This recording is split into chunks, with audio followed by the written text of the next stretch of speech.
Bonjour à toute l'équipe de Sanon Logistique. Pour me présenter, je dirais que je suis un des homonymes du prophète Mohammed, paix et salut sur lui, puisque je réponds au nom de Mohamed El Bachir Sall.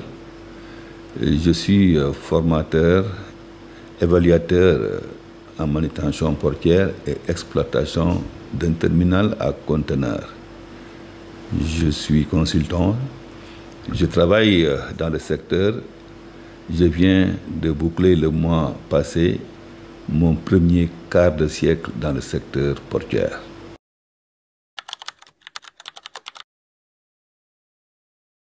Le terminal à conteneurs est une infrastructure portuaire spécialisée dans le débarquement et l'embarquement des conteneurs transportés par les navires porte-conteneurs.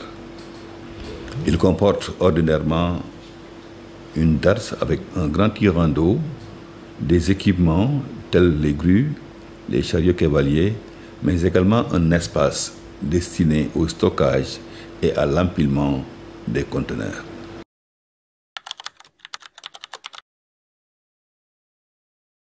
Oui, dans un terminal à conteneurs, retenez qu'il y a une intermodalité, il y a une rencontre de plusieurs modes de transport. Dans un terminal à conteneurs, forcément, il y a la jonction de la mer, mais également de la route, également de la voie ferrée. Les fonctions principales dans un terminal à conteneurs, comme se définit la manutention, ce sont des opérations de déchargement, de chargement, de stockage, mais également de livraison.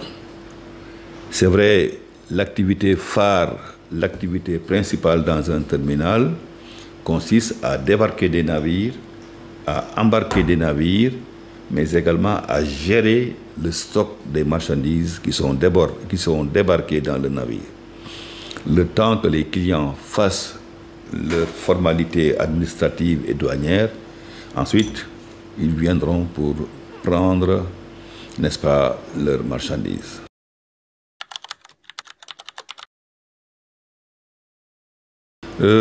C'est vrai que les outils utilisés dans un terminal à conteneurs aujourd'hui, ce sont des outils très modernes, très sophistiqués. À l'image d'ITOS, le Terminal Operating System, la Radio Frequency Identification, le IA, ce sont des outils informatiques qui sont utilisés et qui ont un rendement consistant, qui ont un impact réel sur la gestion du temps. Je vous donne un exemple avec le système intelligent. Cela a permis aux ports modernes, aux ports intelligents, de réduire de près de 30% le temps d'attente, vraiment pour les livraisons des conteneurs.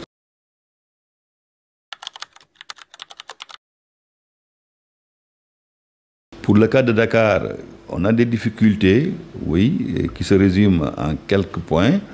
Notamment, on a un problème d'espace, on a un problème de congestion, on a un problème également de tirant d'eau, comparé à nos autres concurrents de l'Afrique occidentale qui ont un tirant d'eau qui tourne autour de 16 mètres. À Dakar, nous ne pouvons pas encore dépasser les 13,50 mètres. Cela reste un facteur bloquant. Mais quand même, parmi les défis, avec le nouveau port du futur, il est prévu de renverser la tendance en allant au moins à 18 mètres de profondeur de tirant d'eau. Parmi les défis également, il faut le dire, nous avons besoin d'avoir des équipements modernes, mais également d'être à jour comparé à ce qui se fait dans les ports modernes. Notamment l'IA, la digitalisation, la robotisation. Ce sont les défis qui nous attendent pour les prochaines années.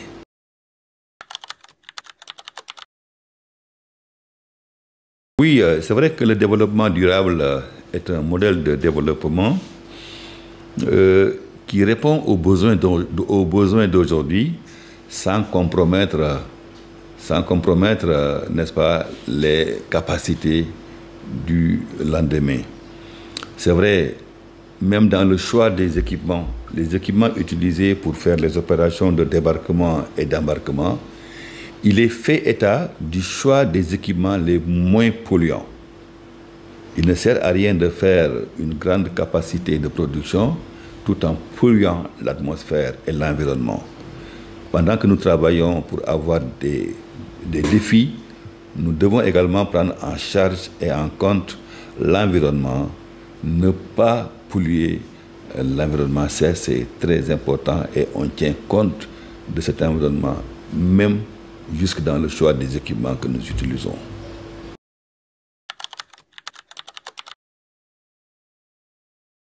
Oui, pour travailler dans le secteur de la gestion d'un terminal, les compétences requises sont essentiellement le transport et la logistique. Pour dire vrai, dans la gestion d'un terminal, il y a à la fois le transport, le stockage, mais également la logistique. C'est vrai que beaucoup de gens ne connaissent pas le domaine de la manutention portière proprement parlé. La plupart des étudiants des hommes du secteur, ils définissent la manutention comme étant l'ensemble des opérations de chargement, de déchargement. C'est vrai, mais ça ne se limite pas à ça seulement. Dans le débarquement, dans le chargement et le déchargement, il y a toute une science, il y a toute une histoire qui se fait derrière. Je dirais que la logistique, la manutention est à la logistique ce que les footballeurs sont par rapport à l'entraîneur. Vous pouvez avoir le meilleur entraîneur du monde qui met en place le meilleur système du monde, mais si vous n'avez pas de bons footballeurs, est-ce que vous allez marquer des buts? Vous n'allez pas gagner. Le logisticien, il met en place une planification optimale, un bon système, mais quand même, il faut des manutentionnaires pour mettre en pratique ce que le logisticien a planifié. Donc, pour dire que la logistique, c'est vrai qu'elle regroupe toutes ces activités-là, mais parmi ces activités, il y a un rôle prépondérant que le manutentionnaire joue pour le développement de la logistique.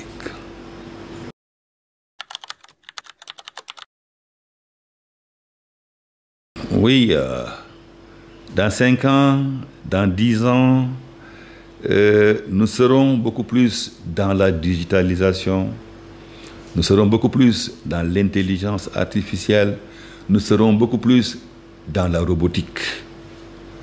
Messieurs, dames, nous disons que le monde de demain appartient à ceux qui sauront s'adapter au développement technologique. Il est important que nos amis, nos étudiants, nos autres amis travailleurs essayent de s'adapter à ce qui se fait de meilleur dans le monde. Dans 10 ans, dans 5 ans, tous ceux-là qui n'auront pas pris le train en marche, sûrement on les laissera en rade. Ils seront en retard. Mieux vaut essayer de se mettre à jour, n'est-ce pas, pour suivre la logistique dans les 10 ans à venir.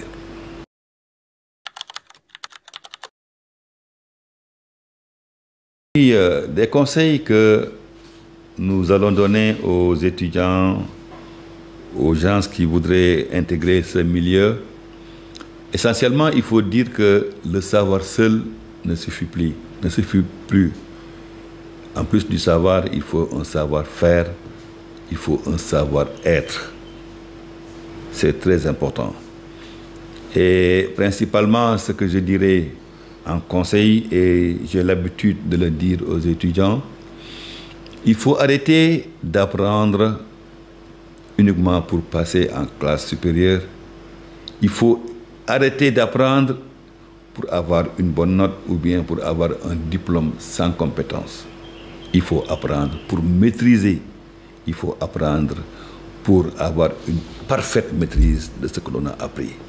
C'est cela seulement qui pourrait être rentable pour nos amis étudiants.